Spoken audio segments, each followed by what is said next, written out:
സംസ്ഥാനത്ത് കാലവർഷം കനക്കുകയാണ്. അടുത്ത 7 ദിവസം വ്യാപക മഴയ്ക്കുള്ള സാധ്യതയാണ് കാലാവസ്ഥാ നിരീക്ഷണ കേന്ദ്രം മുന്നറിയിപ്പ് നൽകുന്നത്. 9 ജില്ലകളിൽ യെല്ലോ അലർട്ടും പ്രഖ്യാപിച്ചിട്ടുണ്ട്. നാളെ 2 ജില്ലകളിൽ ഓറഞ്ച് അലർട്ടാണ് നൽകിയിരിക്കുന്നത്. ഇതോടൊപ്പം തന്നെ കല്ലാർകുട്ടി, പാംബ്ള അണക്കെട്ടുകളുടെ ഷട്ടറുകൾ തുറക്കുകയാണ്.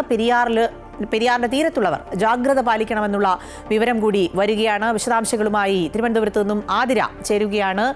ആതിര, ശക്തമായ ഒരു ഇടവേളയ്ക്ക് ശേഷം കാലവർഷം വീണ്ടും സജീവമാവുകയാണ്. ശക്തമായി കാലവർഷം ഉണ്ടാകും എന്നുള്ളൊരു മുന്നറിയിപ്പുണ്ട്. എന്തൊക്കെയാണ് കാലാവസ്ഥാ നിരീക്ഷണ കേന്ദ്രം നൽകുന്നത്?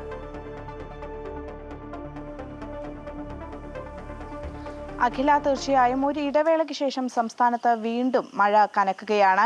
ഇന്ന് 9 ജില്ലകളിൽ യെല്ലോ അലേർട്ട് നൽകിയിട്ടുണ്ട്. നാളെ 2 ജില്ലകളിൽ ഓറഞ്ച് അലേർട്ട് നൽകിയിരിക്കുകയാണ്. ഇന്ന് പത്തനംതിട്ട, ആലപ്പുഴ, കോട്ടയം, എറണാകുളം, തൃശൂർ, മലപ്പുറം, കോഴിക്കോട്, കണ്ണൂർ, കാസർഗോഡ് എന്നീ ജില്ലകളിലാണ് യെല്ലോ അലേർട്ട് നൽകിയിരിക്കുന്നത്. നാളെ കണ്ണൂരും കാസർഗോഡും ഓറഞ്ച് അലേർട്ടാണ്. ഈ വരും ദിവസങ്ങളിൽ അടുത്ത 7 ദിവസം അതിശക്തമായ മഴയ്ക്കുള്ള സാധ്യതയാണ് പ്രവചിച്ചിരിക്കുന്നത്. 12-ാം തീയതി മുതൽ, അതായത് നാളെ മുതൽ 16-ാം തീയതി വരെ ഇടത്തരം മഴയ്ക്കും അതിനുശേഷം 14 മുതൽ 16 വരെ ശക്തമായിട്ടുള്ള ഒരു മഴയ്ക്കുമുള്ള സാധ്യതയാണ് കാലാവസ്ഥാ നിരീക്ഷണ കേന്ദ്രം മുന്നോട്ട് വെച്ചിരിക്കുന്നത്. അതുപോലെ തന്നെ ശക്തമായ കാറ്റിനുള്ള സാധ്യതയും കാലാവസ്ഥാ നിരീക്ഷണ കേന്ദ്രം മുന്നറിയിപ്പ് നൽകിയിട്ടുണ്ട്. മണിക്കൂറിൽ 50 മുതൽ 60 കിലോമീറ്റർ വരെ വേഗതയിൽ കാറ്റ് വീശാനുള്ള സാധ്യതയും കാലാവസ്ഥാ വകുപ്പ് നിർദ്ദേശം നൽകിയിട്ടുണ്ട്. അതുകൊണ്ട് തന്നെ പൊതുജനങ്ങൾ ജാഗ്രത പാലിക്കണമെന്നും കാലാവസ്ഥാ വകുപ്പ് അറിയിച്ചു.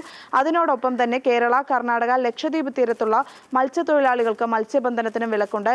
നാളെ മുതലാണ് ഈ മത്സ്യബന്ധനത്തിന് വിലക്ക് ഏർപ്പെടുത്തിയിരിക്കുന്നത്. അതുപോലെ ഈ കല്ലാർകുടി, പാംബ്ള ഡാമുകൾ ഇന്ന് അണക്കെട്ടുകൾ തുറക്കും.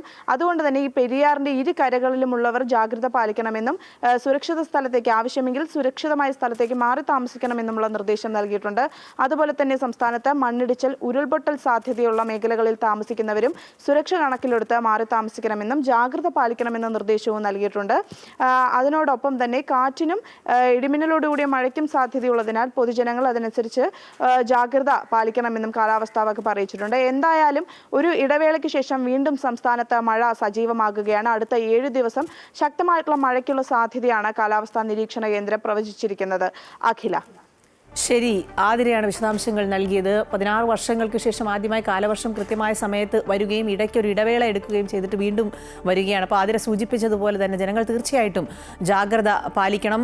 അധികാരികൾ നൽകുന്ന നിർദ്ദേശങ്ങൾ കൃത്യമായി പാലിച്ചുകൊണ്ട് സുരക്ഷിത സ്ഥാനങ്ങളിലേക്ക് മാറേണ്ട സാഹചര്യം വന്നാൽ അത് ചെയ്യുകയും വേണം.